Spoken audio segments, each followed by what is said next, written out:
Hola, buenos días, buenas tardes o buenas noches a todos. Es para mí un enorme gusto poder participar como docente en el Diplomado de Técnicas Continuas de Reemplazo Renal de la UNAM. Agradezco particularmente a los coordinadores del curso por habernos dado la posibilidad de poder acercarme a ustedes y desde ya les digo que quedo disponible para todas las preguntas u observaciones o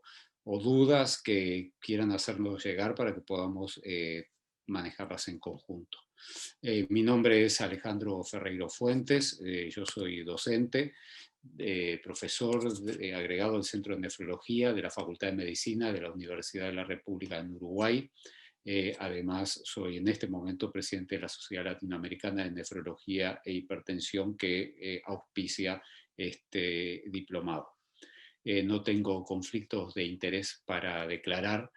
simplemente les muestro esta foto, que es la foto del hospital universitario en el que yo trabajo. Ahí en el piso 14 está el centro de nefrología, y sobre el fondo a la derecha ven el Estadio Centenario, que quienes les gusta el fútbol probablemente sepan de qué se trata,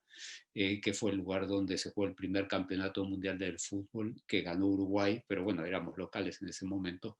y sobre el fondo una panorámica de la ciudad recostada sobre el Río de la Plata. Están todos invitados a venir cuando quieran y con mucho gusto los recibiremos aquí en mi país.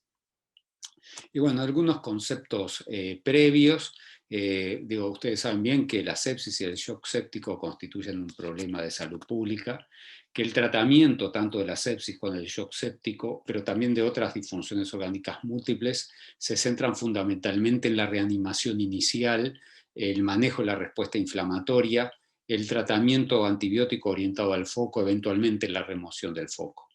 y que la injuria renal aguda en este contexto es un marcador de gravedad que se asocia a eventos adversos graves, a mortalidad, aumento de los costos, a malos resultados en el largo plazo. Y que de alguna forma, seguramente lo que son las medidas destinadas a disminuir la frecuencia de injuria renal aguda o fracaso renal agudo, como quieran llamarlo, a disminuir su severidad, disminuir los nuevos episodios de la misma, pero también tratar la insuficiencia renal severa con diferentes técnicas de sustitución de reemplazo renal, seguramente pueden tener impacto en los resultados globales del tratamiento.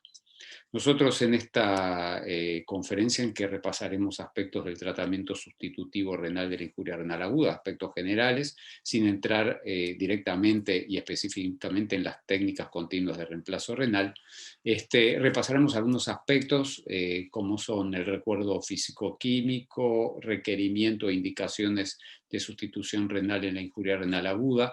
qué técnicas disponemos en el momento actual, qué otras indicaciones no relacionadas a injuria renal aguda en el paciente crítico pueden encontrarse, y cuál será la propuesta de abordaje terapéutico en el paciente crítico. Del impacto, ya habíamos adelantado algo, que el impacto es fundamentalmente en la mortalidad precoz y en el costo de hospitalización y el periodo de hospitalización. Ustedes saben bien que la injuria renal aguda es un marcador y un determinante de mortalidad en el paciente crítico. Por otro lado, la injuria renal aguda que requiere diálisis tiene un impacto sustancial sobre la progresión o inicio de enfermedad renal crónica, y a nivel de pronóstico alejado está asociado a eventos adversos como mortalidad acelerada y también pérdida de función renal en el largo plazo. El modelo teórico de la injuria renal aguda, que seguramente ustedes conocen, está basado en, leyendo de izquierda a derecha, en las situaciones en las cuales hay susceptibilidad para la injuria renal aguda, como puede ser una enfermedad renal crónica preexistente o factores comórbidos, o en el caso que la determinante de la injuria renal aguda sea suficientemente importante, va a determinar una lesión a nivel renal que puede llevar a la pérdida de la función renal, que permite hacer el diagnóstico a través de los criterios CADIGO, y que de los cuales puede tener diferentes evoluciones, como puede ser la pérdida definitiva de la función renal una recuperación completa, pero que después lleva a la pérdida progresiva de la función renal, y eventos y desenlaces inadecuados, como puede ser la mortalidad acelerada. Este modelo conceptual incluye además aspectos que tienen que ver con lo que ocurre durante el episodio de injuria renal aguda, en la medida que cuanto más severo, peor van a ser la frecuencia de desenlaces en corto y largo plazo. En la medida que haya episodios repetitivos de injuria renal aguda, ocurrirá lo mismo. Si no hay reversión de la injuria renal aguda, puede ocurrir lo mismo. Y estos conceptos no son menores en la medida que el tipo de tratamiento y de soporte que le demos al paciente, tanto de la causa de la injuria renal aguda como de la injuria renal aguda en sí, incluyendo eventualmente el tratamiento sustitutivo renal, van de alguna forma a impactar en los resultados en el corto y largo plazo, justamente a través de estos mecanismos. El mantenimiento de la injuria renal aguda en el tiempo, el agregado o no nuevos episodios de injuria renal aguda, la posibilidad o no de recuperación temprana. Por lo cual, dentro del concepto de reemplazo renal hay que tener en cuenta qué impactos tiene el mismo en el corto y en el largo plazo a través de estos mecanismos. Ustedes ya conocen hace mucho tiempo, más de 15 años, que se sabe que la injuria renal aguda está asociada a eventos adversos y fundamentalmente en mortalidad. Hay múltiples estudios en múltiples áreas de la medicina y la atención a la salud a nivel hospitalario, extrahospitalario, en sala general, en paciente crítico, politrauma, neuroquirúrgico, cirugía cardíaca, sepsis, y todos uniformemente muestran que la injuria renal aguda severa que requiere tratamiento sustitutivo renal se asocia a un exceso de mortalidad frente a las mismas patologías cuando tienen injuria renal aguda. Esto lo hemos mostrado también, se conoce claramente en América Latina. Estos son datos de mi país, donde encontramos lo mismo que en otras áreas geográficas. Por lo tanto, el manejo de la injuria renal aguda y su impacto sobre la mortalidad es un desafío para el nefrólogo, sobre todo cuando se requiere terapia de reemplazo renal, en la medida que nosotros podemos estar de alguna forma impactando en las variables que determinan los eventos adversos.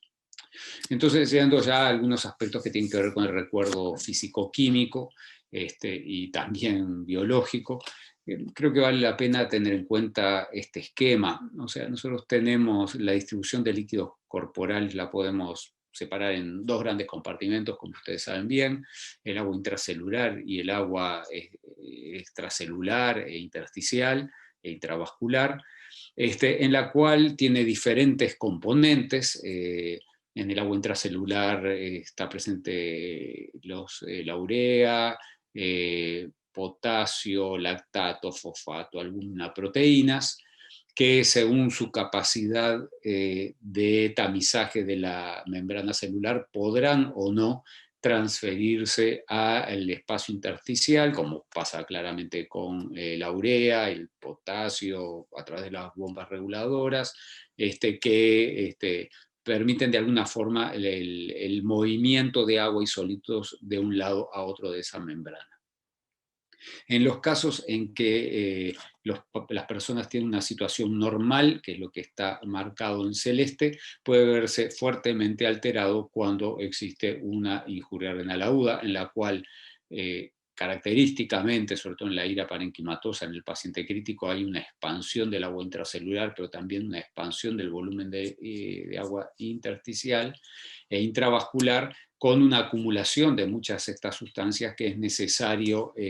eliminar, sobre todo en las situaciones en las cuales se pierde la capacidad de depuración renal. Para eso es que se aplican diferentes técnicas de reemplazo o sustitución renal, como vamos a ver a continuación, como es la hemodiálisis, la diálisis extendida, las técnicas continuas de reemplazo renal, que también tendrán sus características en cuanto a la posibilidad de transferencia de masa a través de esa membrana, que es la membrana de los filtros de diálisis, o el peritoneo, que no está nombrado aquí, justamente para transferir sustancias de un lado al otro de esas soluciones que están en equilibrio a través de diferentes membranas.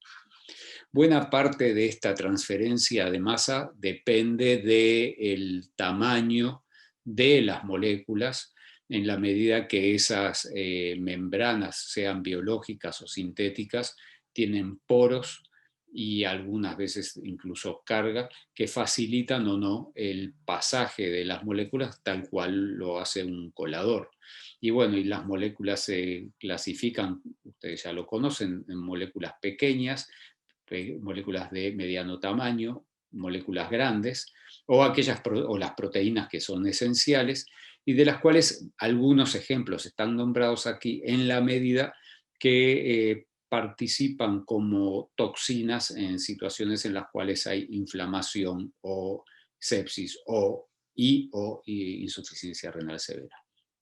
Dentro de las moléculas de pequeño tamaño que se asocian a la toxicidad urémica, está la urea, la creatinina, la lipotropina, unas moléculas de mediano tamaño como la mioglobina, algunas de tamaño mayor, y como ven están directamente relacionadas a algunas de las manifestaciones como inflamación, anemia, eventualmente hasta la sepsis, como es el TNF-alfa. Por lo cual, si nosotros quisiéramos estas moléculas cuando están en exceso, poder eliminarlas con alguna técnica de sustitución renal, tendríamos que diseñar membranas con tamaño de poro suficiente como para que estas moléculas pudieran transferirse a un lado u otro de esas membranas semipermeables de las que hablábamos. Pero para complicar la situación, algunas de estas moléculas no están en dilución acuosa, sino que están unidas a proteínas, muchas de las cuales además son toxinas urémicas y dificultarán, por lo tanto, la capacidad de depuración a través de una membrana en la medida que están pegadas a sustancias que no dejan justamente su libre transferencia de masa.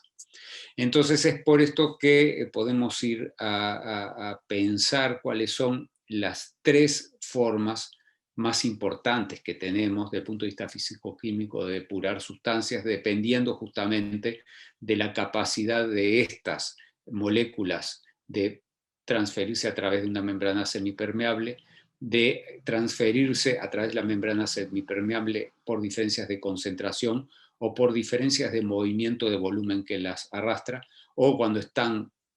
unidas a sustancias,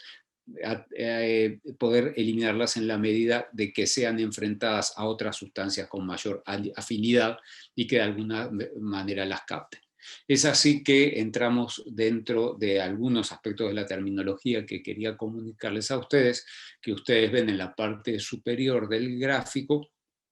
que es el área fundamentalmente del dominio de la difusión, que es el ejemplo que utilizamos, o la técnica que usamos en hemodiálisis intermitente, donde tenemos una membrana semipermeable, como se ve en el recuadrito superior de la izquierda, que tiene diferentes sustancias a un lado u otro, y a través de un gradiente de concentración, fundamentalmente va a haber movimiento de sustancias y moléculas de un lado a otro hasta intentar alcanzar el equilibrio. Eso es la difusión. Sin paso de fluido, como dice el esquema. En el medio se ve lo que ocurre en la convección, que hay una fuerza hidráulica que empuja líquido de un sector a otro de la membrana, y al pasar agua de un lado a otro lleva arrastrando consigo moléculas que están en dilución, por lo general en membranas que tienen un tamaño de poro mayor, y permite justamente la transferencia de sustancias de mayor tamaño, como se ve en esa sustancia que está identificada como un cubo. Y esta es el área fundamentalmente de las técnicas de reemplazo renal continuo, donde el mecanismo de transferencia de masa es a través de la convección. Pero el tercer mecanismo, que es el del área fundamentalmente de la hemoperfusión, que ha estado un poco más en boga con el tema de la injuria renal aguda en los pacientes con COVID, en los cuales lo que ocurre es que no hay tanto una transferencia de masa de un sector a otro de la membrana, sino más bien un atrapamiento de sustancias por afinidad en la misma membrana. Esas sustancias son eliminadas cuando retiramos el filtro. Y es el proceso físico-químico de absorción. Justamente cuando vamos a ver estas membranas y qué capacidad tienen de eliminar sustancias va a depender fundamentalmente del tamaño de poro y el coeficiente de cribado. Y esto es lo que clasifica las membranas de diálisis en particular y de hemofiltración, hemodiafiltración, según tamaño de poro en membranas de alto flujo, medio flujo o bajo flujo, pensando justamente en la capacidad de transferencia de líquido y de sustancias en dilución, habiendo como un nivel máximo que las membranas permiten de transferencia, que es justamente por debajo del tamaño de la albúmina, dado que si tenemos transferencia de albúmina ya entramos en otro tipo de procedimientos que son los de plasmafiltración, por ejemplo, en los cuales no nos vamos a referir en el día de hoy. Estas membranas, cuando son de alta permeabilidad, permiten justamente la transferencia de masa a moléculas grandes, de las cuales una de ellas paradigmática, la mioglobina, y que permiten justamente la remoción de las mismas utilizando membranas de alto cutoff. Por lo cual ya tenemos que ir pensando que cuando vamos a identificar cuáles son los mejores mecanismos de sustitución renal de un paciente, tenemos que tener en cuenta no simplemente si tiene una ira, sino cuál es la causa de la ira, qué toxinas o tóxicos están involucrados para elegir la membrana más adecuada para eliminar esa toxina, sea por difusión, por convección o por absorción. Eso requiere un conocimiento adecuado de cada paciente y también de la tecnología que tenemos disponible.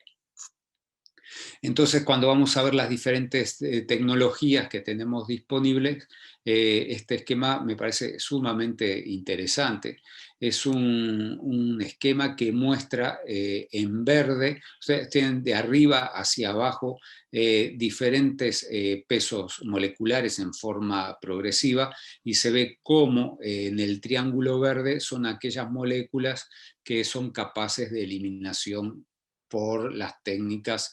fundamentalmente de difusión. Aquellas de tamaño medio son aquellas que se pueden eliminar fundamentalmente con las técnicas convectivas que están en el rombo en color violeta, y aquellas sustancias que están adheridas a la albúmina u otras proteínas son las que se pueden eliminar fundamentalmente por técnicas de adsorción o plasma filtración, en la medida que eliminemos el plasma, o el plasma lo enfrentamos a una sustancia, una membrana que tiene mayor capacidad de transferencia de masa justamente por absorción. Es así que hoy nos vamos a referir fundamentalmente, no vamos a hablar particularmente de las técnicas de plasmafiltración o de absorción, sino sobre todo a las técnicas convectivas y difusivas que por razones de tiempo son las que vamos a referirnos en esta charla. Otro aspecto tecnológico que tenemos que tener en cuenta es que nosotros estamos enfrentando la sangre del paciente a soluciones acuosas de mayor o menor volumen según usemos la técnica de convección o de difusión. Como decía hoy, en las técnicas difusivas la sangre del paciente se enfrenta a una solución a través de una membrana semipermeable, pero la transferencia de líquido es baja. Pero en las técnicas convectivas la transferencia de líquido es muy importante, puede ser de más de 20, 30, 40 litros, y al paciente hay que reponerle ese volumen con soluciones cristaloides. Entonces es necesario tener en cuenta que parte de la seguridad de la técnica, parte de los aspectos de biocompatibilidad de la técnica tienen que ver también con la calidad de los líquidos y soluciones que estamos usando durante los procedimientos. Siguiendo con nuestra hoja de ruta, vamos a repasar algunos de los aspectos de cuáles son los requerimientos y cuáles son las indicaciones de tratamiento sustitutivo renal en la injuria renal aguda. Para esto vale la pena recordar cuáles son las funciones del riñón normal, porque cuando el riñón falla nosotros tenemos que tratar de alguna forma, darle al individuo la posibilidad de acceso a la mayoría de las funciones que ha perdido. Y bueno, las funciones del riñón normal, como ustedes saben bien, es el control electrolítico, control de volúmenes corporales, control ácido-base y de productos de desecho nitrogenado, que es a lo que llamamos homeostasis. La homeostasis es mantener la estabilidad del medio interno, definiendo como medio interno aquel solución acuosa que baña cada una de las células. Eso es una parte fundamental del riñón, no lo hace solo, lo hace en conjunto con otros órganos, particularmente con el hígado, pero lo que tiene que ver con control electrolítico, volúmenes corporales, ácido base y desecho nitrogenado, prácticamente y únicamente parte de la función del riñón normal. También los riñones participan en el control del metabolismo fosfocálcico, el control de la presión arterial, en la regulación del eje renina-angiotensina-aldosterona y todo lo que ello tiene que ver con control de la presión arterial, pero también con la salud vascular. Participa en la hematopoiesis a través de la secreción de eritropoyetina, pero también es un órgano fundamental en los aspectos que tienen que ver con el diálogo con otros órganos, como la interacción orgánica, y en la eliminación de mediadores de inflamación. El riñón tiene una función fundamental en la eliminación de mediadores de la inflamación cuando el paciente está enfermo, ni que hablar en el paciente crítico, y por lo tanto la pérdida de la función renal tiene un impacto mayúsculo cuando se pierde la función justamente de eliminar mediadores de la inflamación en la injuria renal. Por otro lado, cuando los riñones se enferman, pasan de ser un lugar de eliminación de mediadores de inflamación a ser un lugar de producción masiva de mediadores de inflamación. Y es por eso que hay tanta investigación orientada a tratar de resolver los problemas que genera la falta de función renal sobre la homeostasis de los mediadores de la inflamación. Por lo tanto, cuando pensamos que un paciente tiene un requerimiento de terapia sustitutiva renal, cuando se perdió la capacidad de homeostasis del medio interno o cuando se perdió la capacidad de mantener un balance hídrico saludable, y ahí pensamos que estas funciones deben reemplazarse. Pero además tenemos que pensar en sustituir la función no solo cuando tenemos que hacer homeostasis del medio interno, sino también ir más allá, ir a aquellas funciones, digamos, no tradicionales, como es el control de la anemia, el control de la presión arterial, y también pensando en la interacción orgánica, la sustitución renal se requiere también para darle soporte a otros órganos, para soportar la función pulmonar, el estado inflamatorio, el hipercatabolismo, permitir la nutrición adecuada del paciente, un mejor manejo de la presión intracraneana del paciente con traumatismo cráneoencefálico, cuando hay falla hepática, mejorar la contractilidad miocárdica, eventualmente participar en el manejo de intoxicaciones y ni que hablar también en la presencia de disfunción endotelial. Por lo tanto, hoy pensamos en sustitución renal, no simplemente en la homeostasis del medio interno y balance hídrico. Creo que es una pobre acercamiento a las necesidades del paciente si solo pensamos si está sobrehidratado y tiene hiperpotasemia o acidosis, sino que tenemos que ir mucho más allá y pensar que las funciones de los riñones son mucho más complejas y por lo tanto también debe ser mucho más compleja nuestra capacidad de dar soporte a los riñones cuando están en falla. Y ni que hablar que todo esto en un contexto de permitir que el paciente permanezca vivo, pero además que pueda lograr una recuperación funcional renal adecuada, porque no cabe duda que la mejor función renal es la de los riñones nativos. Entonces, ¿cuáles van a ser los objetivos terapéuticos del tratamiento sustitutivo renal en la IRA? Y bueno, iban a ser mantener la homeostasis ácido-base, fluidos y otros solutos, prevenir lesiones adicionales al riñón por una diálisis bioincompatible o hemodinámicamente inadecuada, permitir la recuperación funcional renal, permitir otras medidas de soporte, por ejemplo, la administración de antibióticos, la nutrición enteral o parenteral, la disminución del impacto de la ira en otros órganos, mejorar la supervivencia, mejorar la calidad de vida y ni que hablar, disminuir los costos asociados al cuidado de la salud vinculados a la injuria renal aguda. Entonces ya habiendo terminado, digamos, un recuerdo físico-químico, conociendo el impacto de la injuria renal aguda y del punto de vista teórico cuáles son los requerimientos de sustitución renal, es que vamos a entrar directamente en el tema de la conferencia de hoy, que es hacer un análisis de las técnicas de reemplazo renal con que contamos al momento actual, sabiendo que las vamos a aplicar fundamentalmente en el individuo que tiene una falla renal aguda y severa, que es lo que está demostrado al momento actual. No hay demostración que estas técnicas de sustitución renal tengan una indicación clásica en estadios de la función renal más precoces. Ustedes ya lo saben bien, y estando en esa situación van a tener otras clases en las cuales van a ver seguramente cuáles son las indicaciones de sustitución renal. Tenemos que, independientemente de eso, pensar cuál es la técnica que vamos a utilizar de las que están disponibles y vamos a ir repasando hoy. Y bueno, y el principal dilema va a ser entonces, teniendo un armamentario importante de diferentes técnicas, qué técnica utilizar, a quién indicarla, cuándo, con qué intensidad, cómo monitorizarla, qué parámetros fisiológicos pretendemos controlar, con qué objetivo terapéutico, cuál es el especialista que la debe aplicar, con qué costo-efectividad,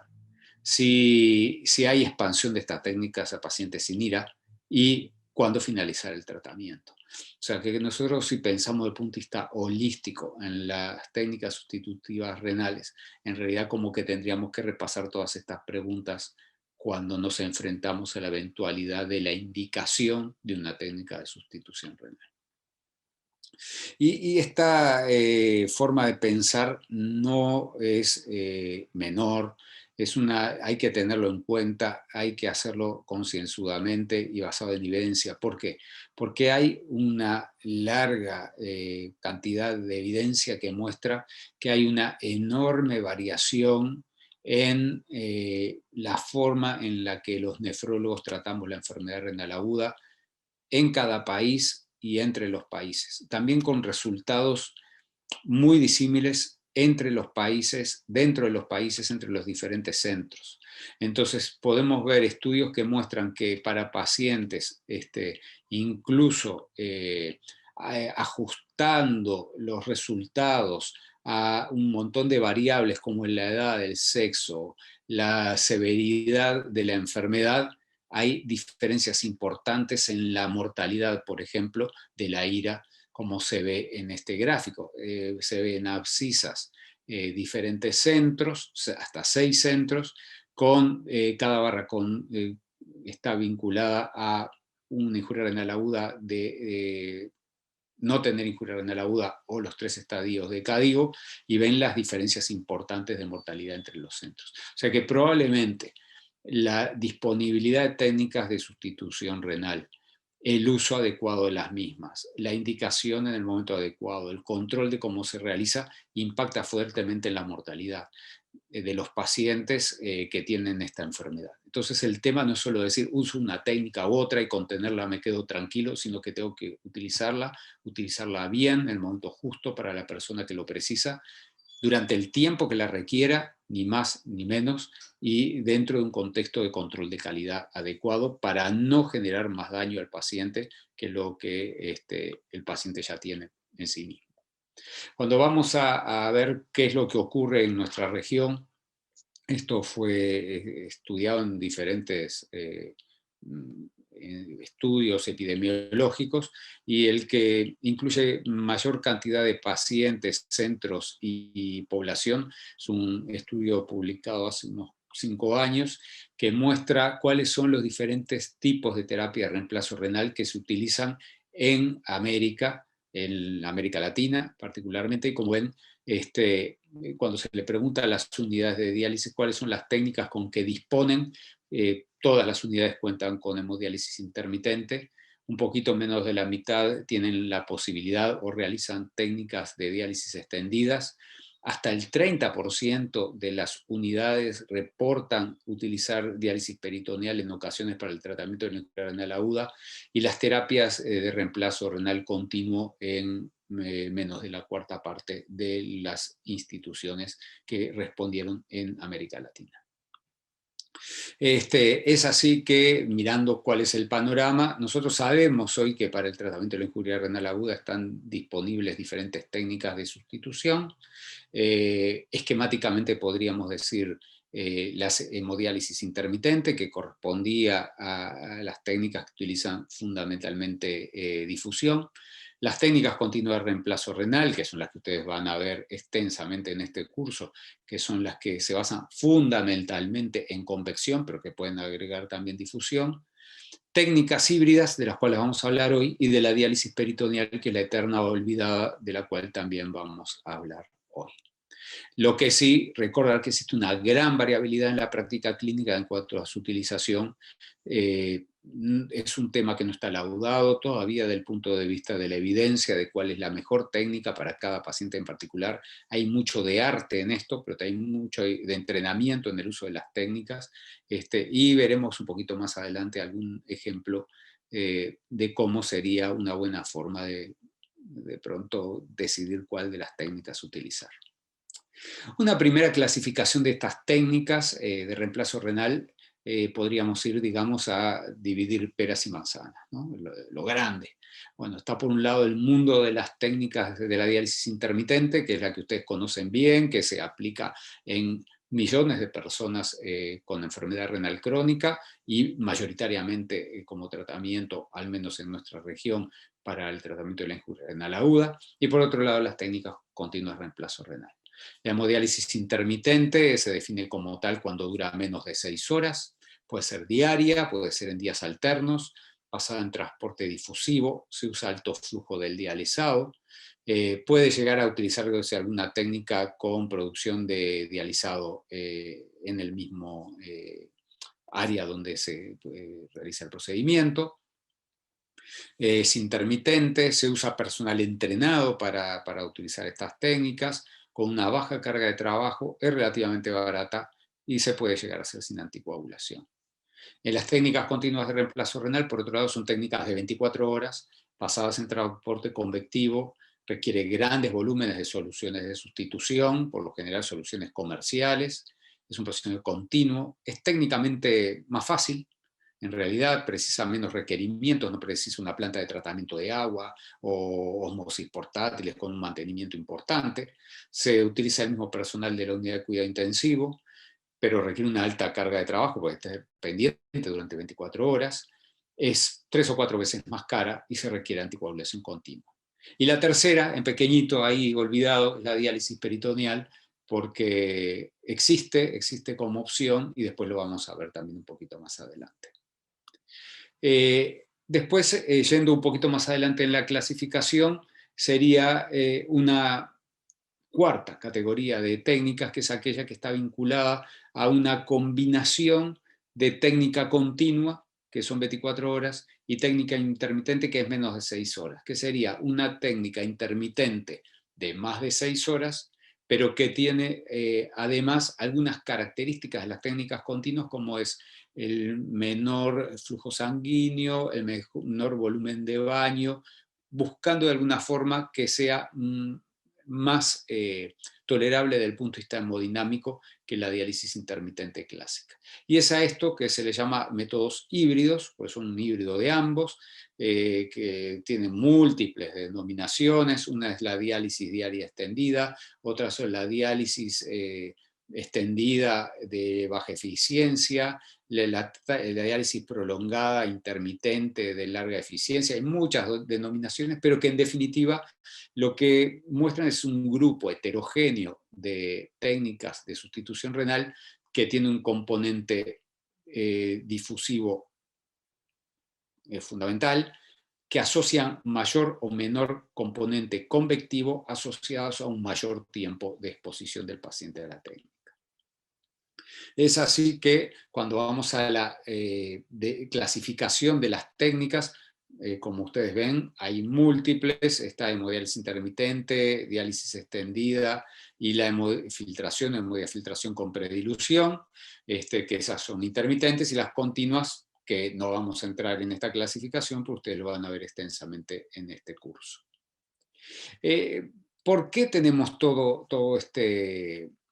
menú, digamos, esta carta de opciones terapéuticas. ¿Y por qué? Porque nuestros pacientes son pacientes muy graves y en los cuales la administración de un tratamiento de sustitución renal o de reemplazo renal o de soporte multiorgánico puede hacerle bien, pero puede hacerle más mal que bien. Y eso depende mucho de las condiciones que tiene el paciente, de la situación de sobrecarga de volumen, del estado de catabolismo que tenga el paciente, de las concentraciones de los solutos que nosotros querramos eliminar, pero fundamentalmente también de la capacidad de tolerancia hemodinámica que el paciente tiene. Entonces, en forma esquemática, uno podría decir que estas técnicas van desde la técnica intermitente a la continua, en un gradiente también vinculado al gradiente de estabilidad hemodinámica que los pacientes tienen. Entonces, aquellos individuos que no requieren vasopresores, que no están hipercatabólicos o que ya están saliendo de un estado de hipercatabolismo por sepsis, se está recuperando función renal, se puede manejar con diálisis intermitente sin mayor problema. Si tiene una baja inestabilidad, la diálisis intermitente tiene lugar, pero ya empieza a tener más lugar las diálisis extendidas, las diálisis largas, y así sucesivamente hasta el individuo que tiene una severa inestabilidad hemodinámica, como lo vemos en la sepsis grave, en el shock séptico, en el paciente con COVID grave, en el paciente con intoxicación grave, donde probablemente tengan más lugar las técnicas continuas de reemplazo renal. Ya entrando entonces a hemodiálisis intermitente como una de las técnicas que vamos a ver hoy, recordar que la hemodiálisis intermitente es de alta eficiencia, o sea, logra en poco tiempo mover masa importante de solutos, tiene como desventaja una mala tolerancia hemodinámica, sobre todo cuando hay cambios bruscos de la composición y el volumen de los líquidos corporales, y en pacientes hipercatabólicos puede tener un inadecuado control de solutos, porque nosotros concentramos en poco tiempo la eliminación de solutos que se están produciendo en forma masiva a lo largo del día. Entonces se genera como un diente de sierra en el cual baja el valor del soluto en el momento que termina la diálisis y después tiene un rebote, sobre todo además si el tiempo de transferencia desde el volumen del líquido intracelular al extracelular, ese tiempo de transferencia está aumentado justamente por problemas a través de esa membrana de transferencia, como ustedes conocen que puede ocurrir con la urea, que a veces hay rebotes de urea muy importantes a la media hora o una hora de terminado el procedimiento de diálisis, porque no dio tiempo a que se equilibraran las concentraciones entre los compartimentos. Esto es así fundamentalmente porque ustedes saben que cuando estamos administrando hemodiálisis intermitente, en realidad con cualquiera de estas técnicas de sustitución renal, nosotros estamos trabajando sobre el volumen intravascular, pero no estamos trabajando sobre el agua corporal total, ni el agua del líquido intracelular, y tampoco sobre la gran parte del líquido extracelular. Por lo cual hay que dar cierto tiempo para que exista una transferencia de masa entre los diferentes compartimentos, y eso a veces en procedimientos cortos con la hemodiálisis intermitente no da tiempo a que esos procesos ocurran, que sí ocurren con más facilidad en el individuo que está hemodinámicamente estable, pero en el hemodinámicamente inestable, donde hay áreas muy importantes del organismo que están hipoperfundidas, esos tiempos son mucho mayores. La gran ventaja que tiene la hemodiálisis intermitente es que permite interrupciones del tratamiento sin comprometer la dosis de diálisis, a diferencia de lo que pasa con el otro extremo, que son las técnicas continuas, que son técnicas que dependen fundamentalmente del volumen de fluente, del volumen ultrafiltrado, pero también del tiempo de administración del tratamiento.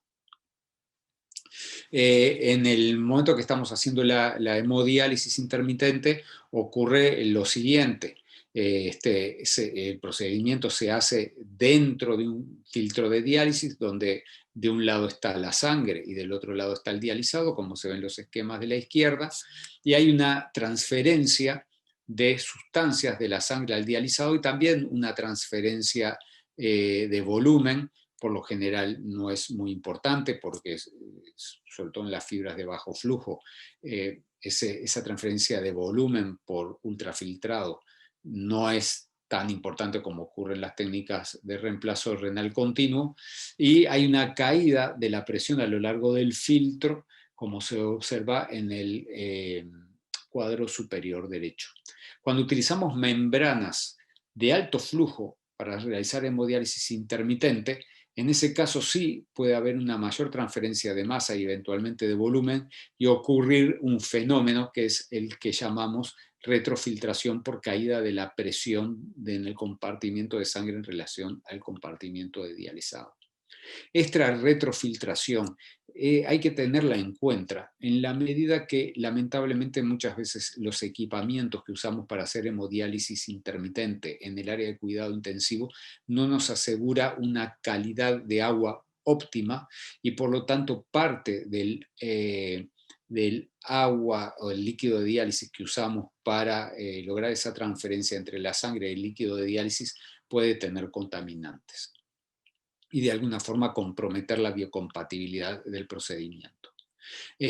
Ustedes recuerden bien que el líquido de diálisis en las máquinas de hemodiálisis intermitente es la suma del agua purificada que se obtiene por lo general de un sistema de tratamiento de agua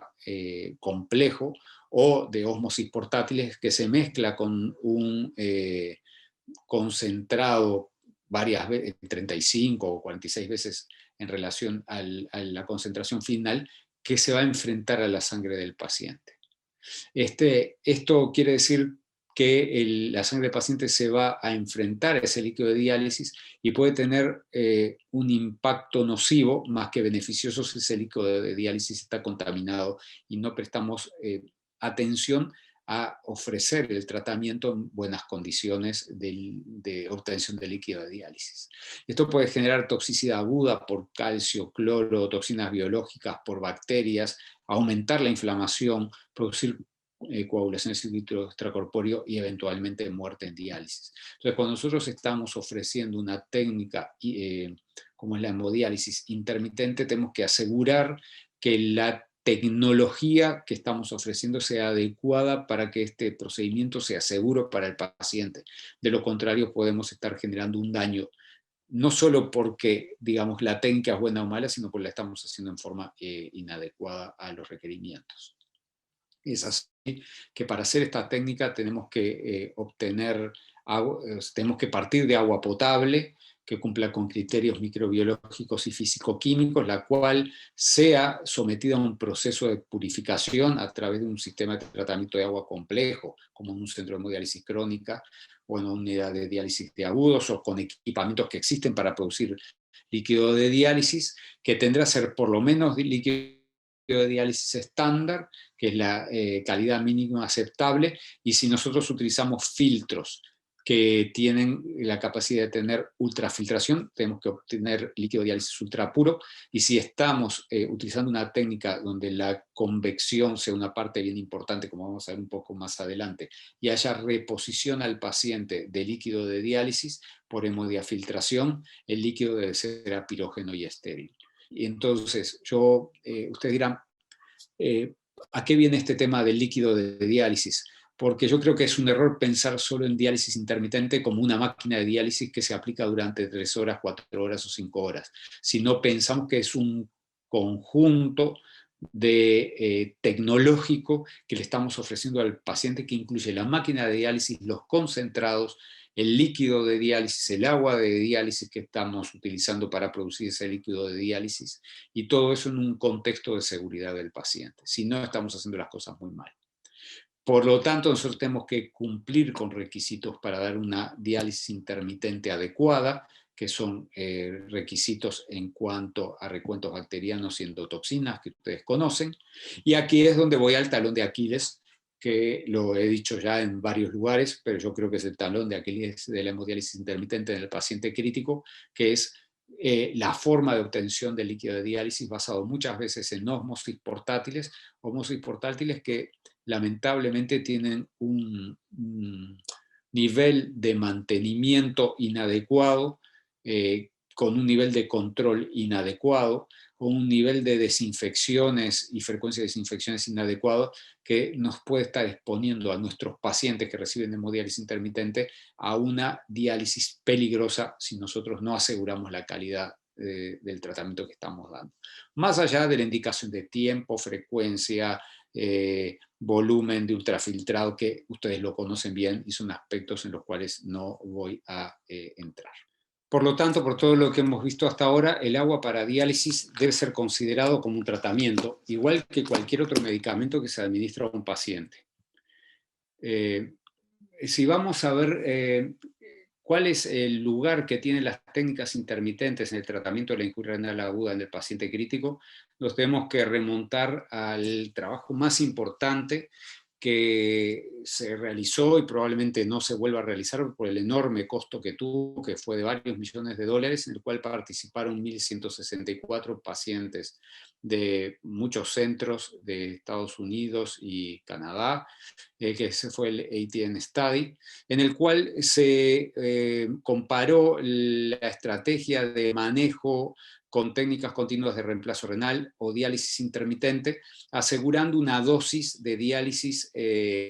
para diálisis intermitente de por lo menos 1.2 o 1.4 de KTB por sesión.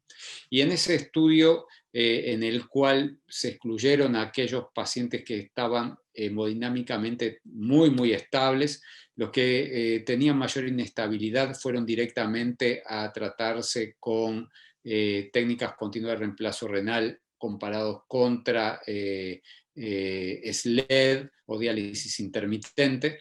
Y en este estudio lo que se observó que los resultados a 90 días de diálisis intermitente en estas dosis en pacientes hemodinámicamente estables era similar a las técnicas continuas de reemplazo renal. Por lo cual, la diálisis intermitente tiene un lugar en el tratamiento del paciente con injuria renal aguda grave, en el paciente crítico. Por lo tanto, cuando vamos a ver cuál es el patrón de prescripción en el momento actual, podemos decir, bueno, si el individuo tiene una presión arterial adecuada o una hemodinamia adecuada, sin un alto requerimiento de inotrópicos, se puede tratar perfectamente con hemodiálisis intermitente convencional. En cambio, si tiene una penuria hemodinámica, alto requerimiento de inotrópicos, probablemente la forma de tratamiento sea la hemodiálisis intermitente, quizás diaria, o mejor aún las técnicas de reemplazo renal continuo, técnicas híbridas o eventualmente la diálisis peritoneal. Y esto va a depender además de otros determinantes, y no solo la presión arterial, sino si existe injuria pulmonar, si hay sepsis y estado proinflamatorio, si hay un muy mal manejo de solutos, si se acompaña o no de falla hepática, si existe aumento de la presión intracraniana. Todos estos aspectos seguramente se deben tener en cuenta en cada paciente al momento de elegir la técnica, si vamos por una técnica intermitente o alguna de las otras técnicas que vamos a ver. Cuando vamos a ver otras técnicas de reemplazo renal, ya saliendo de la diálisis intermitente, vamos a referirnos ahora a las técnicas híbridas y la diálisis peritoneal.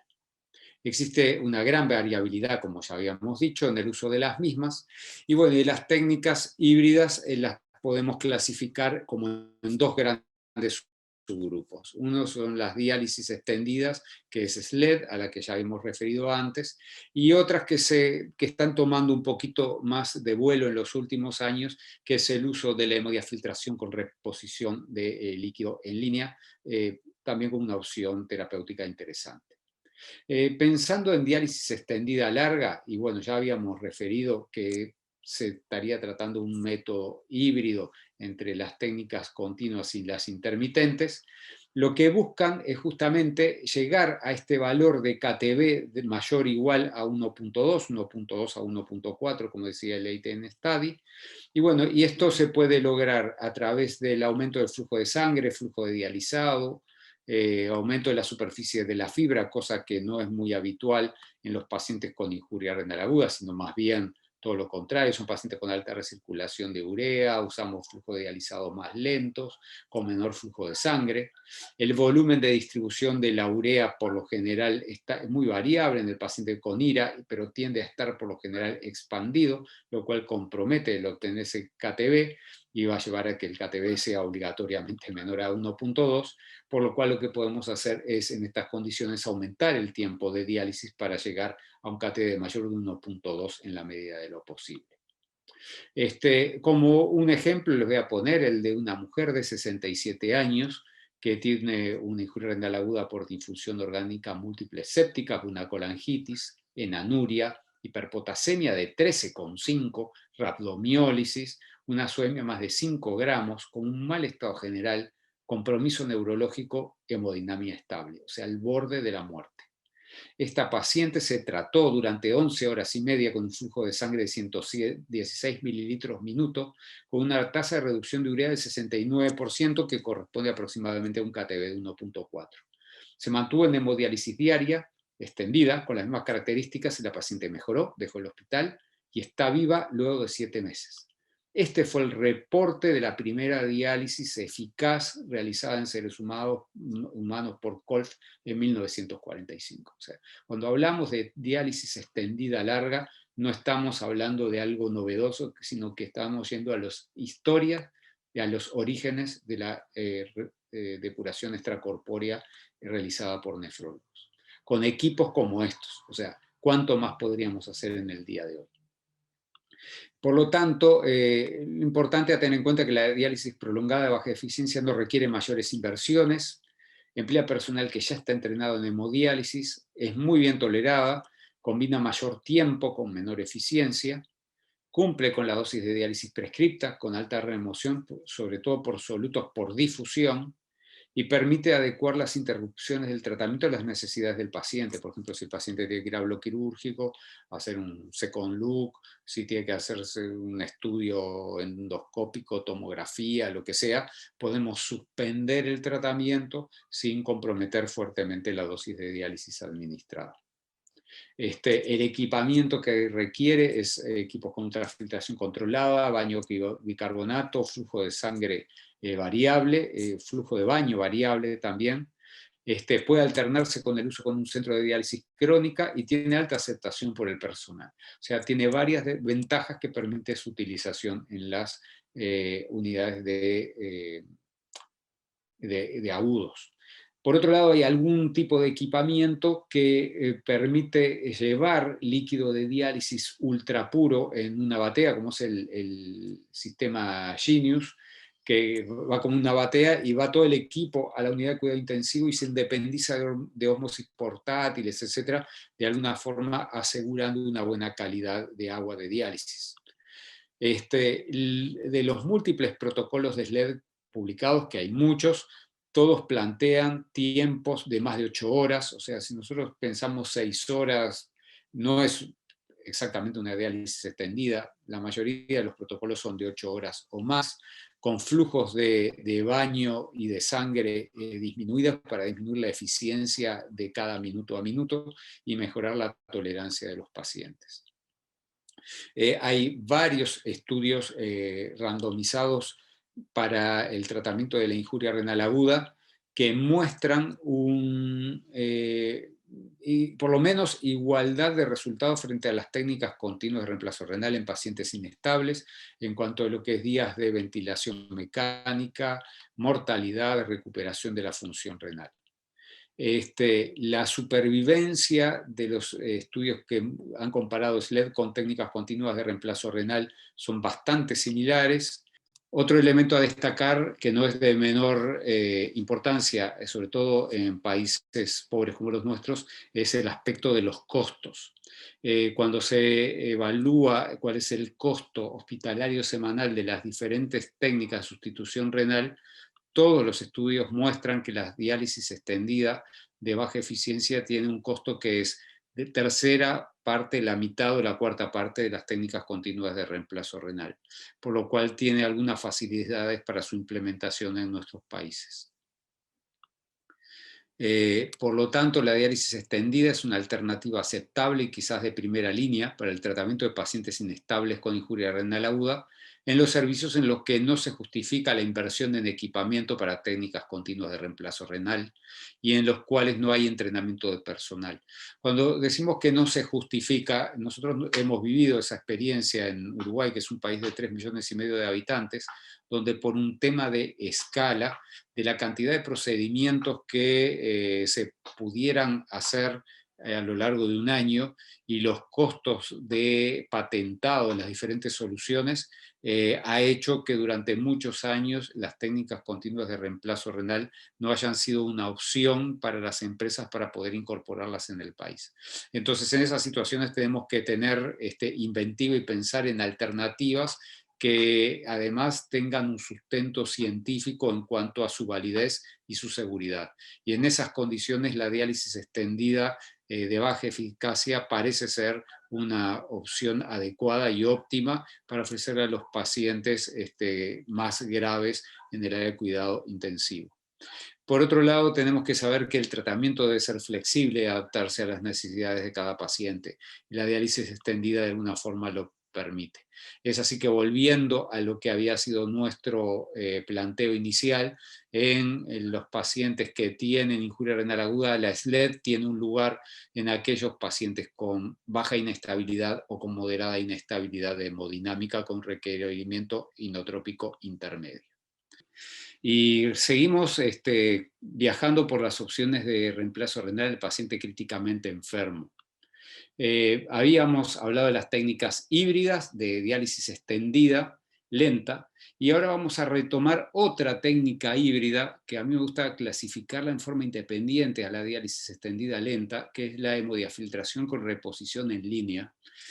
que, que de alguna forma está compartiendo algunos de los aspectos de la diálisis extendida, pero las técnicas continuas de reemplazo renal también, como un paso superior a la diálisis extendida larga exclusivamente. ¿Por qué? Porque además de tener el mecanismo de difusión que la diálisis extendida larga lo tiene, claramente como principal mecanismo de depuración extracorpórea, aquí agregamos convección, dado por la ultrafiltración de volúmenes importantes en el paciente que después son repuestos en la misma máquina o por otra vía, otro acceso, y que lo asemeja mucho a las técnicas continuas de reemplazo renal en ese sentido. Es así que si nosotros tenemos diálisis más hemofiltración, es lo que llamamos hemodiafiltración, que ustedes seguramente conocen bien este término porque es una técnica que se utiliza cada vez más extendidamente en el paciente en tratamiento sustitutivo crónico con hemodiafiltración. Si a la hemodiafiltración es de más de 23 litros, es lo que le llamamos hemodiafiltración de alto volumen, que es nuestro segundo resultado, digamos.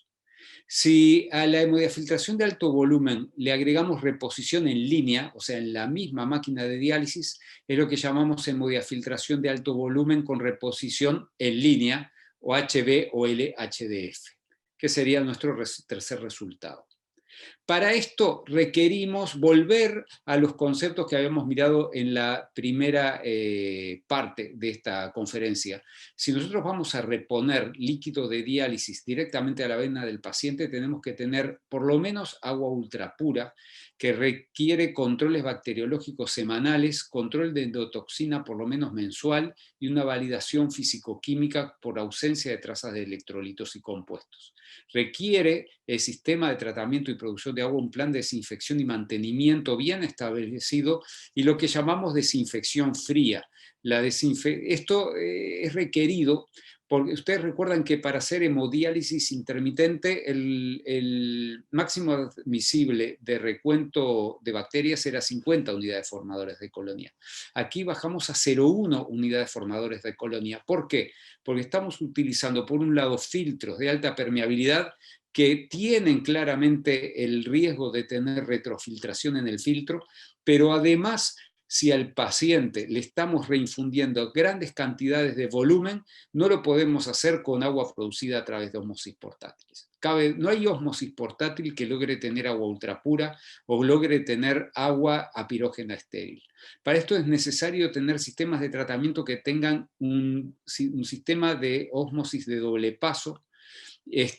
que produzcan agua de alta calidad para ser reinfundida al paciente, y además las máquinas de diálisis tienen que tener un doble filtro biológico y de endotoxinas en su circuito de circulación dentro del mismo aparato de diálisis para que nos asegure una calidad de agua ultrapura o aún mejor si seguimos la norma ISO 9001, la norma ISO para agua del año 2019, con agua apirógena estéril. Si además al tratamiento intermitente y más el continuo, lo dividimos entre 2, o sea, 4 horas más 24 dividido 2 nos da 14, estamos hablando de diálisis extendida. Y si nosotros hacemos hemodiafiltración con reposición en línea más un tiempo extendido, estaremos haciendo la mayor híbrida de las diálisis híbridas que yo conozco, que es la diálisis extendida con hemodiafiltración en línea de alto volumen, donde está combinando, salvo la absorción, todos los mecanismos posibles de depuración extracorpórea en una técnica que es intermitente, que es de menor costo y que menor costo fundamentalmente además porque la reposición de fluidos es realizada por el mismo aparato de diálisis. Esta reposición se puede hacer igual que en las técnicas continuas de reemplazo renal, tanto prefiltro como postfiltro o predilución o postdilución, y se utilizan los mismos criterios de aumento del volumen en la reposición prefiltro en relación a la postdilucional. Existe una técnica más avanzada que es cuando se usa la hemodiafiltración de muy alto volumen, y es cuando el volumen de intercambio en cada uno de los procedimientos extendidos por vía predilucional es de más de 100 mililitros kilo hora o más de 1.3 veces el volumen del líquido extracelular. Esta tecnología se puede realizar con las máquinas que permiten realizar hemodiafiltración en línea para pacientes en diálisis crónica, a lo que se le agrega además, y es absolutamente necesario como buena práctica, un control microbiológico regular que permita cumplir con los requerimientos de hemodiafiltración en línea que se utiliza también en pacientes en diálisis crónica. Y esta técnica ha demostrado ser extremadamente bien tolerada, con una buena tolerancia en las diferentes sesiones en cuanto a la presión arterial media, incluso con una disminución de la necesidad de uso de inotrópicos en los pacientes críticos que la requieren. Ha demostrado tener un muy buen impacto, además de la necesidad de inotrópicos, en una mejora de los parámetros de microcirculación en diferentes órganos. Ha demostrado, además, no tener diferencias cuando se compara con las técnicas continuas de reemplazo renal en recuperación de la función renal, en mortalidad, en estadía de los pacientes en unidad de cuidado intensivo, en el tiempo de ventilación, por lo cual parece ser una estrategia adecuada y posible para aquellos lugares en los cuales las técnicas continuas de reemplazo renal no se pueden llevar adelante, como una opción válida y segura para los pacientes. Cuando se evalúa los múltiples trabajos que hay comparando las diferentes técnicas, y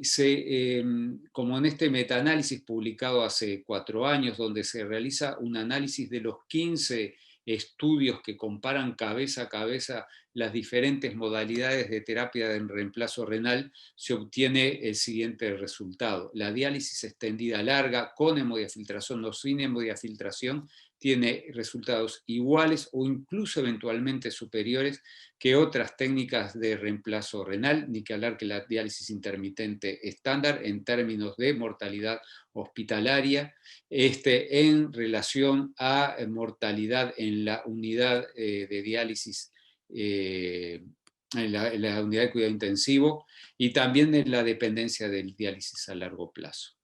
Es así que autores establecen que no se puede encontrar una ventaja definitiva para ninguna de las modalidades de tratamiento sustitutivo renal en la sobrevida del riñón a corto plazo, en estudios bien diseñados para poder encontrar diferencias en este sentido. Tampoco en relación a lo que es el tiempo de estadía hospitalaria y tampoco en relación a mortalidad. Por lo cual nosotros podríamos afirmar, terminando este capítulo de técnicas extendidas y híbridas, que es una alternativa útil, de bajo costo, que se puede aplicar en la mayoría de los lugares en los cuales hay máquinas de hemodiálisis que permiten hacer diálisis extendida, y además eventualmente se puede agregar tratamiento convectivo, y por lo menos no son inferiores a las técnicas continuas de reemplazo renal, con una ventaja en costo-efectividad. Nosotros en Uruguay hemos utilizado y estamos utilizando esta técnica, y hemos encontrado que utilizando diálisis extendida con hemodiafiltración de alto flujo, logrando volúmenes de sustitución de alrededor de 21 litros, se logra un KTB dentro de los valores objetivos definidos por las guías, con una disminución muy importante de moléculas de pequeño tamaño, con una reducción de urea, que logra esos valores de KTB, pero también una reducción de moléculas de mediano tamaño, como es la beta-2 microglobulina y el fósforo, que lo pone a esta técnica dentro del área de la disminución y de, digamos, de los resultados de depuración que se logran las técnicas convectivas. Tanto para fosfato como para beta-2 microglobulina lo estamos midiendo en pacientes con COVID en relación a lo que son los niveles de interleuquina 6, logrando por procedimiento aislado disminuciones de los valores de interleuquinas de cerca de 50-60%. Estas técnicas además se pueden utilizar para otras indicaciones que no son exclusivamente la falla renal aguda, como puede ser en la tratamiento de diferentes toxicidades o intoxicaciones, como puede ser la toxicidad por litio, en la toxicidad por metotrexate, por ejemplo, en los cuales es necesario aplicar técnicas de depuración que vayan más allá de la capacidad de depuración que tiene el riñón por la situación de toxicidad, y en el cual la hemodiálisis, por ejemplo en el caso del litio, agrega una parte importante de depuración, pero las técnicas convectivas asociadas como la hemodiafiltración agrega más capacidad de depuración extracorpórea hasta niveles de 10.000 Dalton aproximadamente. Como ya decía, esta técnica es muy útil, por ejemplo, en los casos de intoxicación con metotrexate, también en las intoxicaciones por organofosforados, pesticidas organofosforados, donde tienen su lugar en el paciente crítico. Por lo tanto, terminando en esta etapa de evaluación de las técnicas híbridas, la hemodiafiltración en línea de alto volumen parece ser una técnica que es cada vez más frecuente para el reemplazo renal en el paciente crítico. Las nuevas membranas permiten combinar las técnicas difusivas y convectivas. La preparación en línea de líquido estéril aperógeno permite la remoción y reposición de altos volúmenes a muy bajo costo. Ofrece la ventaja de permitir la movilización de los pacientes y la facilidad de empleo que permiten las técnicas intermitentes, y además modular el flujo de sangre de dializado, la composición del dializado por las máquinas, ustedes saben bien que permiten generar concentraciones de dializado que pueden ir de valores de sodio de 125 a 170, también en cuanto a la concentración de bicarbonato, y por lo tanto personalizar el tratamiento de reemplazo renal en el crítico. Demuestra una gran capacidad de remover moléculas de tamaño medio entre las técnicas disponibles al momento actual, y es eficaz para regular la respuesta inflamatoria, pero puede aumentar la eliminación de antibióticos, como pasa con las técnicas continuas de reemplazo renal, por lo cual esto se debe tener en cuenta al manejar al paciente. Y para no dejar de lado, no podemos menos que recordar el uso de diálisis peritoneal en la injuria renal aguda. Y esto por varias razones. Primero, porque es una modalidad de tratamiento vigente para muchos pacientes con injuria renal aguda, sobre todo en el área de la injuria renal aguda de adquisición comunitaria, en la injuria renal aguda no hipercatabólica, también en los lugares donde no es posible administrar otras técnicas de sustitución renal. Es eventualmente de menor costo, como vamos a ver un poquito más adelante, y es bastante utilizada todavía en América Latina. Particularmente tenemos un grupo con amplísima experiencia en América Latina, como es el grupo de la doctora Ponce en San Pablo, que es referente mundial en el tema, y de quien me ha facilitado algunos de los slides que voy a mostrar aquí en adelante. La diálisis peritoneal es tratamiento de primera elección en muchos países. La diálisis peritoneal continua automatizada podría alcanzar dosis de diálisis necesarias para los requerimientos del paciente crítico con un KTV semanal superior a 3.5 o 3.9. Logra adecuado control metabólico hidroelectrolítico. Sí requiere una membrana peritoneal sana, y eso es una de las limitantes, y es una técnica a tener en cuenta, pero para la cual existen pocas publicaciones. El uso de diálisis peritoneal en IRA está muy poco utilizada. Los mayores reportes, vuelvo a decir, vienen de Botucatu, o sea, de Sao Paulo, del grupo de la doctora Ponce, mucho menos utilizada en Estados Unidos y en Europa. Es algo más usada, por ejemplo, en los países del tercer mundo. En el análisis que hicimos en cuanto a las disponibilidades tecnológicas para el tratamiento de la IRA en América Latina, donde se evaluaron 14 países y 246 centros, hasta el 30% de los centros manifestaron que tenían disponibilidad de diálisis peritoneal para el tratamiento de la IRA, y casi el 20% habían tratado al menos un paciente con injuria renal aguda en los 3 últimos meses con diálisis peritoneal. Tiene algunas ventajas, que es una técnica muy simple, no requiere un circuito extracorpóreo y anticoagulación, por lo cual el riesgo hemorrágico es muy bajo. Tiene una muy buena tolerancia cardiovascular. Es un procedimiento continuo a lo largo de 24 horas, basado fundamentalmente en convección, pero también en difusión. Tiene poco riesgo de desequilibrio electrolítico y de bajo costo. Las desventajas es el riesgo de la peritonitis, la pérdida de proteínas, la necesidad de tener una membrana peritoneal íntegra y eventualmente una baja eficacia global, pero en la medida que es un tratamiento continuo a lo largo de las 24 horas, comparte algunos de los aspectos de las técnicas continuas en cuanto a ser de baja eficacia, las técnicas continuas, digamos, de reemplazo renal, a través que están viéndose en este curso, de ser de baja eficacia, pero la diálisis peritoneal también es una técnica continua. Cuando vamos a ver cuáles son los costos de las diferentes técnicas, obviamente las técnicas continuas de reemplazo renal son las que tienen más costos, sobre todo el costo vinculado a los líquidos de reinfusión, pero el análisis de los costos ha mostrado que la diálisis peritoneal no es de bajo costo si se utilizan fluidos comerciales, pero en la experiencia en India, donde se utiliza líquidos de diálisis peritoneal manufacturados, el costo es extremadamente bajo, incluso por debajo del de las técnicas intermitentes. Esto ha llevado a plantear que la diálisis peritoneal puede ser la opción de salvataje en aquellos países en los cuales no hay acceso o disponibilidad de otras técnicas de sustitución renal para el tratamiento de la injuria renal aguda.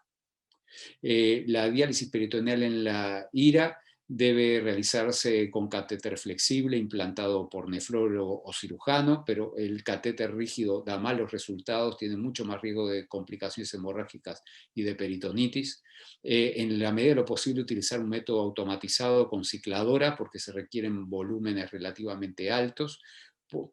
Tiene que ser de modo continuo y se pueden utilizar diferentes concentraciones de glucosa.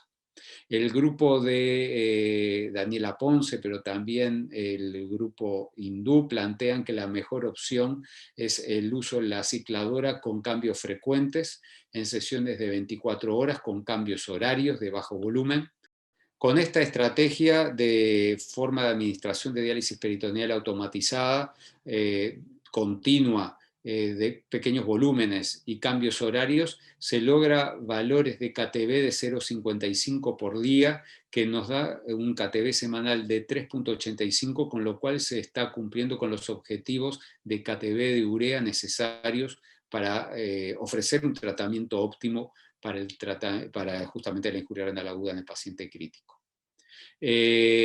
la diálisis peritoneal tiene indicaciones y contraindicaciones. Requiere, por un lado, que el paciente esté estable, que no esté hipercatabólico y no tenga hiperpotasemia para el inicio, sino en esos casos hay que ir directamente a una técnica de hemodiálisis o técnica continua de reemplazo renal, no diálisis peritoneal. Se requiere práctica del equipo. No se indica si el paciente tiene cirugía abdominal reciente, hiperpotasemia o en situaciones de edema pulmonar agudo, porque ustedes saben bien que la diálisis peritoneal como técnica lenta requiere sus tiempos para obtener sus objetivos de tratamiento. En situación de inestabilidad hemodinámica, hipercatabolismo y con ventilación mecánica, quizás no sea la mejor opción, salvo cuando sea la única opción, porque nos puede llevar justamente a tener un desenlace inadecuado de la técnica si tenemos la opción de optar por otras técnicas. Cuando se compara la diálisis peritoneal de alto volumen frente a la hemodiálisis diaria, vemos que los resultados en cuanto a indicadores intermedios, como es el control de los niveles de urea sérica, creatinina, bicarbonato, glucosa, sodio y potasio, son similares entre la hemodiálisis diaria y la diálisis peritoneal realizada en estas condiciones. Lo mismo cuando se compara entre ambas técnicas en relación a los aspectos vinculados a sobrevida, son absolutamente similares: el uso de la diálisis intermitente diaria o la diálisis extendida diaria frente a la diálisis peritoneal realizada en las condiciones que nosotros planteábamos. Y cuando se evalúan diferentes estudios que comparan la diálisis peritoneal en la IRA con la diálisis extendida, se observa que los resultados en relación a mortalidad son similares. Por lo tanto, podemos plantear que en relación a la diálisis peritoneal existe creciente interés para la utilización, sobre todo en aquellos lugares en donde las otras técnicas no están disponibles. Es utilizada, por tanto, en regiones con recursos limitados, donde a veces es el único recurso. Es un método que se puede utilizar en los países en desarrollo. No hay ninguna evidencia que sugiera que la diálisis peritoneal tiene peores resultados cuando se compara con otros métodos de diálisis en la IRA, pero el éxito de este método depende de una selección adecuada de los pacientes y de una experiencia del equipo. Cuando los pacientes no se seleccionen en forma adecuada, aumenta en forma sustantiva las complicaciones de la técnica, sobre todo la tasa de peritonitis, de fuga pericatéter, de complicaciones hemorrágicas, lo cual compromete la vida del paciente. Por lo cual yo entiendo que en caso de empezar un programa de diálisis peritoneal injuria renal aguda, hay que hacerlo en forma adecuada, formando los recursos humanos, estableciendo los criterios de inclusión y de exclusión, pero es una técnica que probablemente tengamos que tenerla en la mano como para poder utilizarla cuando es necesario. Si es posible, la diálisis peritoneal debe realizarse de forma continua y automática, con grandes volúmenes de dializado y utilización de catéter flexible. La prescripción debe ser individual para lograr el control adecuado de solutos. Es necesario alcanzar un KTV de 0,5, pero es suficiente en los pacientes, y hay varios estudios que muestran que con este KTV se logran niveles de control de solutos y de mortalidad adecuados, y eventualmente se puede utilizar en combinación con otros métodos. Cuando hoy hablábamos de altos volúmenes, recuerden que si estamos hablando de el uso de cicladora con recambios horarios de 1 litro, estamos manejando volúmenes de no menos de 24 litros en el día, que está bastante por encima de los volúmenes que se utilizan en la diálisis peritoneal intermitente continua ambulatoria, que está entre 8 y 10 litros por día. O sea que tiene un costo, y para abatir este costo debemos ir seguramente a la confección de soluciones en el lugar. Entonces, para ir completando la conferencia de hoy, creo que vale la pena culminar diciendo, bueno, ¿cuál es la propuesta de abordaje terapéutico de la IRA en el paciente crítico? Y bueno, en ese sentido, nosotros pensamos que el soporte renal hay que utilizarlo personalizando la indicación y viendo cuál es la demanda que tiene el individuo y cuál es la capacidad renal para hacer frente a esa demanda. Existen situaciones como están del lado izquierdo, donde existe una capacidad renal normal y una altísima demanda, por ejemplo, en un envenenamiento, en una intoxicación por litio cuando todavía hay función renal conservada. En el extremo de la derecha es la situación del paciente con enfermedad renal crónica que tiene una demanda baja y una capacidad baja, no tiene función renal, pero no es hipercatabólico, es normocatabólico. Y en el medio las situaciones intermedias, como pasa en el caso de la injuria renal aguda catabólica o no catabólica, donde puede haber mayor o menor demanda con mayor o menor capacidad de depuración. Entonces el patrón de prescripción, volviendo a los conceptos iniciales, va a depender de muchos factores, va a depender de los valores de presión arterial, de si el paciente está séptico o no, de cuál es el estado de manejo de solutos e hídrico, si hay falla cardíaca, si hay injuria pulmonar, falla hepática o aumento de la presión intracraneana. Y según eso tendremos unas posibilidades de uso de diferentes técnicas a la mano, como son la hemodiálisis convencional, en forma alterna o diaria, las técnicas continuas de reemplazo renal, las terapias híbridas o la diálisis peritoneal. Y volviendo al esquema de demanda de capacidad, tenemos que ver que según la demanda, la capacidad y la tolerancia hemodinámica, utilizaremos unas técnicas u otras. En las situaciones de la izquierda, donde hay una demanda que es mayor que la capacidad renal, pero no es extremadamente alta, y hay una buena tolerancia hemodinámica, seguramente el paciente se maneje con hemodiálisis intermitente a días alternos. Si hay mayor demanda, pasaremos a hemodiálisis diaria. Si el paciente tiene una demanda aún mayor y ya tiene elementos inflamatorios y tenemos que remover moléculas de tamaño medio, probablemente la mejor opción sea la hemodiálisis diaria extendida con reposición en línea. Si el paciente tiene mayor intolerancia hemodinámica, ya debemos ir seguramente a las técnicas extendidas o a las diálisis o a las técnicas continuas. Y así progresivamente hasta aquella situación de máxima demanda, mínima capacidad, mínima tolerancia hemodinámica, como puede ser el paciente en shock séptico, el paciente con COVID extremadamente grave, donde las opciones pueden ser las técnicas continuas de reemplazo renal o quizás la diálisis extendida con hemodiafiltración en línea de muy alto volumen. Viendo esto, uno diría, ¿cuál sería lo óptimo? Tener todas las opciones a la mano. Aquí faltó poner la diálisis peritoneal como una opción, pero creo que todas las opciones las tenemos que tener a la mano porque cada paciente es diferente y cada paciente puede evolucionar de forma diferente a lo largo del tiempo. Y un paciente que en algún momento requiera una técnica de sustitución renal continua puede en algún momento, seguramente en el momento de descarga y de mejora del cuadro grave, pasar una técnica de diálisis intermitente, hasta que logre en algún momento de pronto el salir del requerimiento de una técnica de sustitución extracorpórea. Entonces volvemos a recorrer aquel camino que habíamos visto al inicio y vemos que probablemente tengamos que tener todas estas técnicas a la mano para poder hacer las cosas bien, teniendo en cuenta que no un traje y un talle no ajusta a todos los pacientes y un mismo paciente puede requerir diferentes talles a lo largo de la evolución de su enfermedad.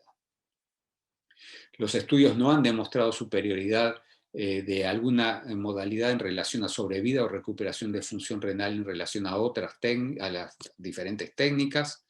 La selección de la modalidad está en relación a los medios disponibles, la experiencia que tiene cada centro, pero también los requerimientos del paciente y el momento de la evolución clínica. Y por lo tanto las terapias continuas, las intermitentes y las híbridas son complementarias. Y eso yo creo que es el mayor y mejor mensaje que puedo dejar en la conferencia de hoy. Vemos que hay diferencias regionales en la elección de unas técnicas u otras, y esto seguramente está vinculado a aspectos a los que hacíamos referencia, la disponibilidad de recursos, la disponibilidad de personal, la disponibilidad de dinero, el lugar donde se adquiere la injuria renal aguda. Y para lograr tener un programa de tratamiento de la enfermedad renal aguda completo y adecuado y con buenos resultados, tiene que pensarse no solo en la técnica, sino pensar en la estructura en la cual esa tecnología se va a aplicar, con qué procesos vamos a contar en cuanto a aspectos de calidad para lograr los mejores resultados. Es así que tenemos que lograr una dosis de diálisis adecuada. La dosis adecuada requiere una tecnología que es cómo debe ser administrada, pero debemos manejar una dosis prescripta dentro de parámetros de calidad, debemos medir esa dosis de diálisis y no hay una oposición entonces entre diálisis intermitente, técnicas híbridas y continuas, sino que lo que hay es una complementariedad para lograr el mejor tratamiento administrado al paciente en el momento óptimo. Para eso debemos cumplir con aquellos requerimientos que están planteados ya hace muchos años en las guías CADIGO, que establecían y establecen que para cada paciente debemos pensar cuál es la dosis de diálisis que queremos administrar, debemos alcanzar esos objetivos de dosis de diálisis y esos objetivos se miden en las técnicas convectivas en un volumen convectivo de no menos de 25 mililitros kilo hora, y en las técnicas difusivas un KTB de no menos de 3.9 de KTB por semana. En las técnicas híbridas seguramente tengamos que hacer una mezcla de ambas, y para eso existen diferentes formas de medirlo, como es, por ejemplo, el uso del clearance renal equivalente. ¿Cuál sería el mejor indicador? ¿Es el volumen de convección o el KTB para difusión? Y bueno, tendríamos que tener un indicador que tenga una misma expresión numérica que el filtrado glomerular en mililitros por minuto, al cual se le pueda sumar la función residual, que se pueda medir indistintamente de las diferentes técnicas, porque hasta ahora hablamos de diferentes técnicas, pero todas miden de forma diferente la dosis de diálisis administrada. Sería bueno tener una forma de medir la dosis de diálisis que fuera común a todas ellas y definir el nivel óptimo de aclaramiento de soluto independientemente de qué técnica estemos utilizando. Y es para eso que se propone el clearance renal equivalente, que en realidad tiene comunidades mililitros por minuto, que se puede expresar la dosis de cualquiera de las modalidades, que es una medida de clearance de urea continuo, no tiene en cuenta la concentración máxima de urea como el KTB y se puede corregir al tamaño corporal. Su valor es numéricamente igual al volumen de ultrafiltrado en las técnicas continuas de reemplazo renal y permite comparar diferentes modalidades de tratamiento, incluso las de moléculas pequeñas que se calculan a través del KTB, que no tiene nada que ver con mililitros por minuto de ultrafiltrado. Esta forma de medir el aclaramiento nos permite, por ejemplo, cuando si nosotros tenemos una medida de KTB de 1.35 llevado a un tratamiento de 7 diálisis intermitente por semana, corresponde a un clearance renal equivalente de 34 mililitros por minuto de filtrado glomerular. Y bueno, y este 34 mililitros por minuto de filtrado glomerular sería el filtrado glomerular obtenido por una técnica continua de reemplazo renal que nos diera 34 mililitros por minuto. Entonces, de esta forma nosotros nos permite de alguna forma mucho más sencilla hacer una comparación entre las diferentes técnicas de reemplazo renal en cuanto a su efectividad. Falta mucho para trabajar en estos aspectos, pero yo estimo que probablemente en los próximos años cada vez